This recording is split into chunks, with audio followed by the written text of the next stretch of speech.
these are terminologies with which I am not used. But anyway, I shall try my best to make myself understood by you. Now, basically, we saw problems emerging.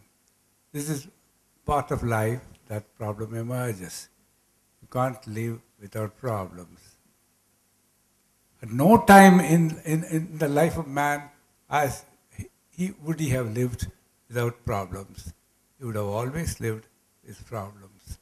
The primitive man would have to face hunger, fear, animals, well, natural calamities. All those things would have been terribly oppressive things, and they were problems for him. You know, the psychologist has very beautiful expression. When you have a problem, they say, you adopt the method of flight or the method of fight.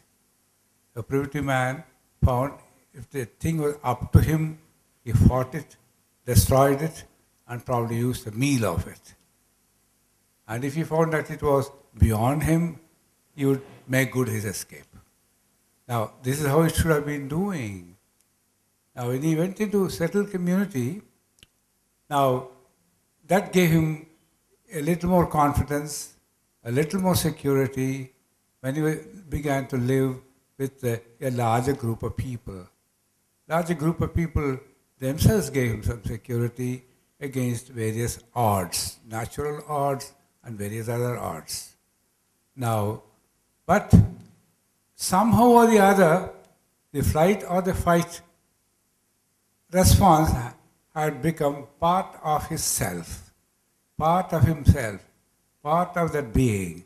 And so, when there was a problem, he had to decide whether he would choose the path of flight or the path of fight. Now, he began to do it even when there was no problem. He began to do it when there was no problem, and he started imagining problems. When he started imagining problems, building up stories, building up myths on things which would not be problems at all, then he had to work out the machinery of flight or fancy, of fight. So you see, he began building enormously into his mind all possible methods by which he would deal with that problem. Now, if only he had thought about the whole thing for a second, he would have known that all that was part of his own creation. That was his own creation. The problem, in fact, did not exist at all.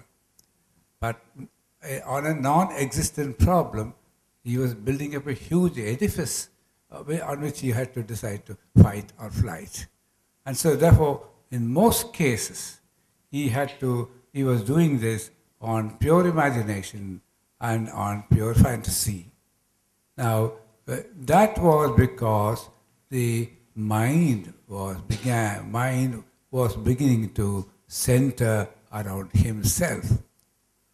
Millions of years ago, there was no mind at all.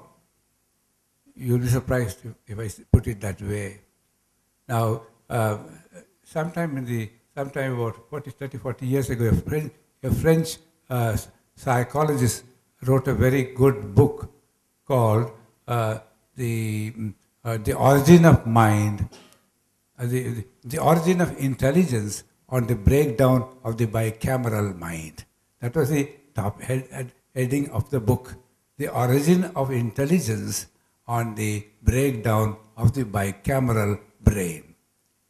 At a particular point in evolution, the right brain was the right brain and the left brain was the left brain. And they were not that fully coordinated. There is what is called in between, there is a collusium carbus, and which was supposed to be a huge mass of nerves and neurons, etc., which used to be transferring information from left to right, right to left, and so on. That had not reached that level of fineness, a level of accuracy. And therefore, right remained right, left remained left. And at that time, the man handled things on the basis of his memory alone, or on the basis of his motor skills alone, or on the basis of his creativity alone, just the genius, just the innovation, just on-the-spot decision. He was doing it either with the right brain or with the left brain. But over a million years, the both aspects of the brains integrated. They went together. They closed in together. The combination between the two became very beautifully orchestrated by billions of neurons and billions of neuronal junctions, and which made it possible to transfer information from one to another and back. And therefore, you see, at that stage, the man developed a certain amount of self-consciousness, a certain amount of awareness, more importantly, a certain amount of self-awareness. Now, it is that self-awareness which is the hallmark of self-awareness, which is the hallmark of the whole personality. Now, self-awareness, which is the hallmark of all that impels you to action now. You are self-aware, you are aware of yourself, you are aware of the other person as a different person, and you are aware of the third person, other person as a third person. He has done something to me, I must react to him in a particular way, or he has done something to me, I must react to him in a different way, etc., etc., risen as a result of the development of this self-awareness, which was made possible, according to this French author, as a result of the beautiful integration of the left and the right brain. This is a theory. This is a thesis. Let us leave it. But there seems to be a lot of truth in it.